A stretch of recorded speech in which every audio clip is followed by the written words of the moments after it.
Hello YouTube, this is Morgan, Airspeed Prime here at my next Naruto Shippuden episode review. This one's going to be for episode 496, A Perfect Day for a Wedding, Part 3, Steam and Food Pills. Third part of our 5-part wedding arc here, as we're getting towards the end of Naruto Shippuden here, as we obviously are very quickly getting towards the Boruto anime. And I think we've recently had that confirmed that the first episode of the Boruto anime is airing April 5th, so it realistically puts a limit on the number of episodes Shippuden can have. I still think there's still some confusion about, like, will Shippuden just be over and they're just transitioning into Boruto, or what? Either way, the way it works is that I think we have scheduled up until 498, which is the last episode of the wedding arc, obviously this being part 3, 496, and then the next 2 episodes are going to finish it up. So that would bring us up to the episodes on March 2nd and March 9th, which would leave a potential for 499 and then 500 on the 16th and the 23rd, and then there'd be, I suppose, potentially 501 of Shippuden to be the last episode, or more realistically they probably would do it like a break, where it's like 500 of Shippuden, week off, and then start Boruto after a little bit of hype. I don't think they would have to do 500, but I think everyone would like it if they left it off on episode 500, just for the really nice number. And I think it makes sense that they don't just end it at the end of the wedding arc, because the wedding arc I don't think covers the wedding itself. And it would make sense to have like 499 and 500 to be somewhat of a kind of transitionary episodes as you progress, as well as, I suppose, what we assume has to happen at some point, animating chapter 700, which we haven't seen just yet. Which would make sense before Boruto the anime starts, that we have that chapter 700. That to me would make a perfect last episode of Shippuden to just kind of switch into them. But anyway, we're talking about 496, not Boruto right now. I thought it was a pretty good episode. I think the first 2 episodes were not perfect, in that the Iruka kind of plot in the first episode was nice, but it was just a little kind of all over the place a bit. The Rock Lee episode as the second one was a little over the top, even though I did enjoy it and thought it was very fun.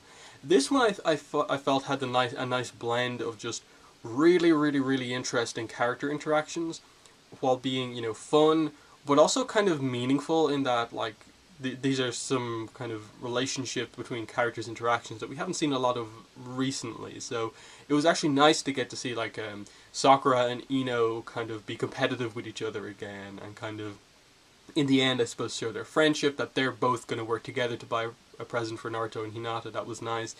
Kind of using Choji a little bit more in the episode, showing his friendship with Shikamaru at the start, and then kind of more emphasizing the food aspect of his character later on, judging the contest between the girls. And I suppose most notably, Shikamaru and Tamari very heavily going in on their relationship here. I really did like that development, even though it was all very, like, the two of them embarrassed most of the episode. I still think it was good development, because it really highlights that their relationship is very different than, like, both of their personalities, in that Shikamaru is usually this kind of very calculated kind of person who thinks things through, has analysis for, like, everything, can come up with a plan. But when it comes to dealing with Tamari, he can't really come up with plans, because it's very clear that he likes her a lot. And then with Tamari, she's usually, like, one of the most confident, like, female characters in the show.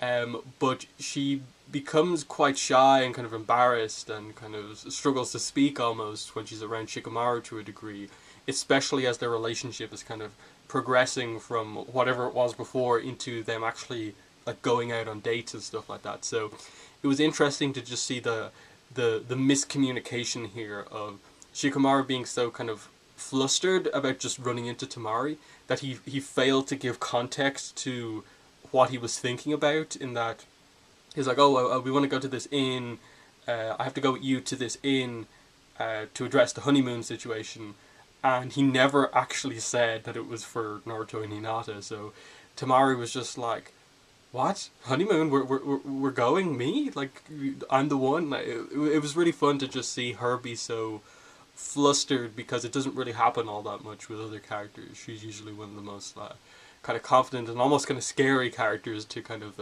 deal with. And so to just see her kind of go along with like Shikamaru and kind of be like shocked that he's maybe being so forward, leading all the way up to just this idea of like he's so oblivious. He's kind of like, oh, she's in a mood because it's just Tamari, so she's probably annoyed at me for something. Let's have fun. Let's do this. But then it kind of comes across as like a date situation where they play the game with the kunais to win the toys.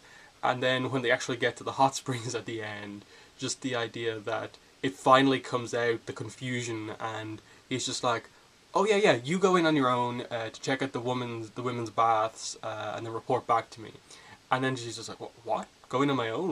What's going on here? And they both are just like, oh, as they both realize it was fun to kind of get that moment of kind of highlighting that even though we're setting up Naruto and Hinata's wedding, that like you'd almost make the case for like chronologically which wedding happens next. It's probably Shikamaru and Tamari that happens next.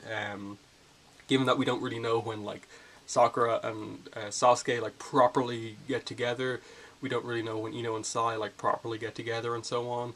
So it was just kind of fun to set that one up after only a little bit of a kind of teasing with their relationship in the Shikamaru arc. So I like that they kind of continued that into this one, and we just end with this situation where like, okay, we assume Shikamaru's still gonna, his wedding present to them is going to be the tickets to the kind of honeymoon spot, maybe with Tamari included in that, but it just was a very fun interaction. Choji, I like the joke at the start of the fact that he had already decided on his present, and it was initially 2 tickets to this fancy tea house that all the Kage go to, so it's Shikamaru's just like, that's the perfect wedding gift, and he can't believe that Choji actually came up with something that good, and can't believe that he would give away tickets to such a amazing place where you can eat and drink, and then he looks and there's actually 3 tickets, and he's just like, Choji, you completely messed up this potentially really big thing that you did here, coming up with this perfect present. So just like that you had in the early episode, like Shikamaru absolutely freaking out that he's the plan guy. You almost think that he should just be able to come up with a plan in his mind and instantly have the present he needs, but it's actually easier for some of the other characters who maybe aren't as like, you know, analytical, intelligent as him to come up with it, because he kind of is overthinking it at this point. So I kind of like that. And then the Sakura and Ino section of the episode where Ino has come up with the perfect gift. It's to buy this kind of photo frame for them to kind of have their, I suppose, wedding photos or something like that in it. And then Sakura is there just as she's about to buy it, and they have a kind of contest. They start arguing, and it's just fun interactions, kind of returning to one of the more notable, I suppose, character interactions from, I suppose, very early on in the show, the rivalry between Ino and Sakura, which we haven't seen for like most of Shippuden. So it was fun to see that kind of come back and see that they are actually quite close. They are actually still rivals, even though their kind of arcs have kind of taken different paths.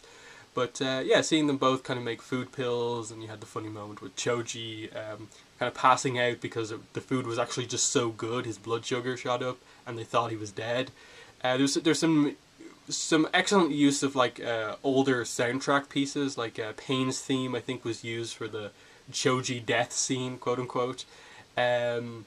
And stuff like that. Raising Fighting Spirit was used for the start of the cooking contest, and there was some cool actually use of ninja techniques in that cooking contest as well. Seeing kind of Sakura kind of grind stuff small using her chakra control. That was pretty nice to see. But overall, you know, like with the previous 2 episodes, there's nothing particularly like big or notable from these episodes.